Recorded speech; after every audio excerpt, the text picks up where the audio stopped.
का करी रे काम धाम ना चलत रहा करी बैठ के खात है ये मैं कली चली तनी तो हाल चल ले तोरे बिना हमार दिल ना लगत रहा। अच्छा तो देखा तारा कितना सुंदर बबुआ जन्मल बा। बबुआ हाँ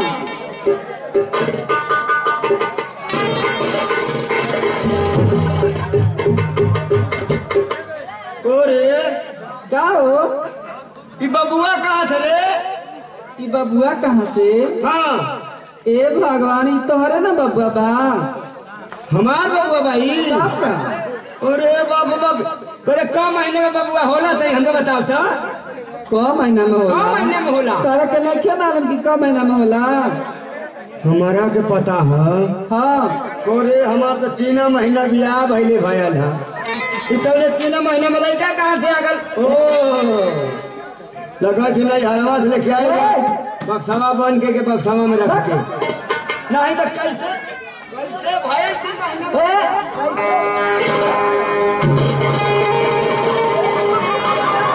अरे जान ले बा का हो? जान ले बा हमार जान ले है कोई तोहरे के ना पड़ल बा भाई। हाँ अरे सारा हमारे पड़ल है अरे का ये बता 3 महीना में लड़का कैसे भया?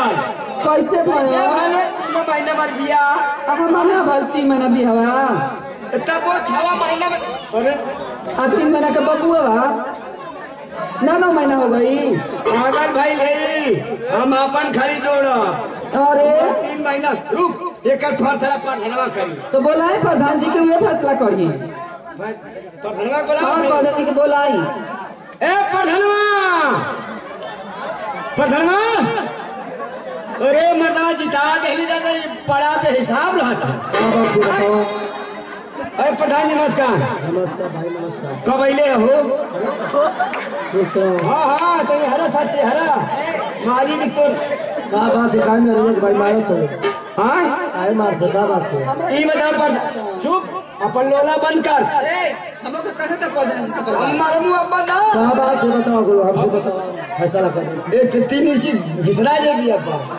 अच्छा ये बता वो चुका ये जन अब ले ले रहा 3 महीना का लड़का मक्सद में घूमत हिया। का बात है बताओ? प्रधान जी देखा हमार बियाह पहले 3 महीना भया तू आर कसम खा के तू जल्दी चली जा हमान का फैसला करके घरे तू का बुझला हम तो जरूर पढ़ब ना हो प्रधान जी तू चल जे बात ऐसे प्रधान के मिली कहा। का बात है बताओ? अच्छा ये बताओ प्रधान जी 3 महीना हमारे बियाह भला और तब ले कहा 3 महीना का लड़का लेके घूमना थिया। अब बताओ हम कोई मुंह दिखावे लग रहा हो तोरे काले को मतलब कि लड़का दूसरे का एकदम प्रधान जी तू सही एकदम सही पकड़ ले लड़का लगा हमको लगाने में से लेके आएंगे बक्सावर बन के क्या प्रधान जी? लेकिन ई बबुआ के मुंह देखी ना करा के पड़ल बा कि ना पड़ल बा? प्रधान जी हमरा के जब से आयल बा खाली मारत ना दिया भाई काहे मारत है? ये बताओ तुम्हारे 3 महीना में लड़का हो जाई?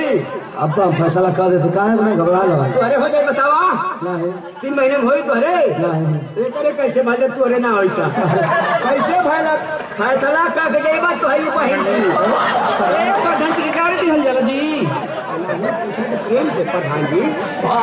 अच्छा ये बता कि तोर बियाह भइले कितना दिन हो गए? 3 महीना 3 महीना। हाँ आ तोर बियाह रे 3 महीना हमारा भइल बा प्रधान जी। आ लड़का कितना दिन का? लड़का 3 महीना के बाद तो 3 3 6 3 9 हाँ ठीक था 9 महीना का पूरा कैसे पूरा 3 महीना तोर बियाह एक तो भइले। माटी लागो 3 महीना तार बिया भाई आ 3 महीना हमार आ 3 महीना के बबुआ बा तो ना भगल 9 महीना हो गए। ओ प्रधान जी बताओ माऊ पगला ना वाली है सही है। शाबाश ई जूते के हमारा के मारत है हम का शाबाश हमार बेटा। ए प्रधान बड़ा जल्दी फैसला कैला हाँ मिठाई उठाई लिया के मेरी शादी किया ना कि हम के 12-13 रुपया दिया वादा दिवा दे भाई। माला हम लड़का कोने लटरी में जाए पूरा करे। सुन हाँ देख इस सरकार में मोदी जोगी की सरकार में ये समय बहुत तेजी से फार्म भरा था। हाँ हाँ हाँ हाँ आवास खातिर। हाँ हाँ पक्का की आवास आ जाएगी। तो गांव में गए तो जना दिए सबके कि बलाके पर जाके और सब फार्म भरवा लिया अपना बलाके पर विकासे पर विकास ए प्रधान जी गा के समझा दे कि अब से हमरा किना ना मारी। ठीक है जब हम जाए ना हम मरिए रे मत बाहर। अच्छा ठीक है अच्छा ठीक है। हे बाबू सूझ गया जला दे जरूर से हाँ का हम जला दे। फार्म भरा था आवास मिली लटरिंग मिली आवास मिली। अच्छा प्रधान जी हाँ प्रधान जी जा हे का हो नहीं हो भी तो जगते बा लतन तो के खिलाला दा जल्दी से सितारे चल जोड़ खाए चल जा।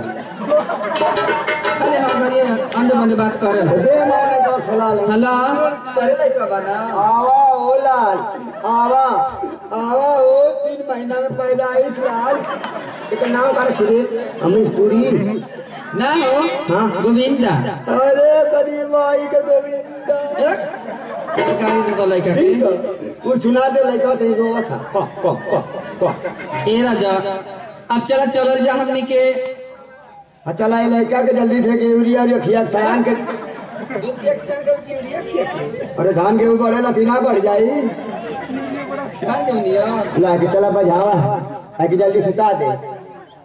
हाँ फिर हम मेहनत करत है 3-4 महीना का।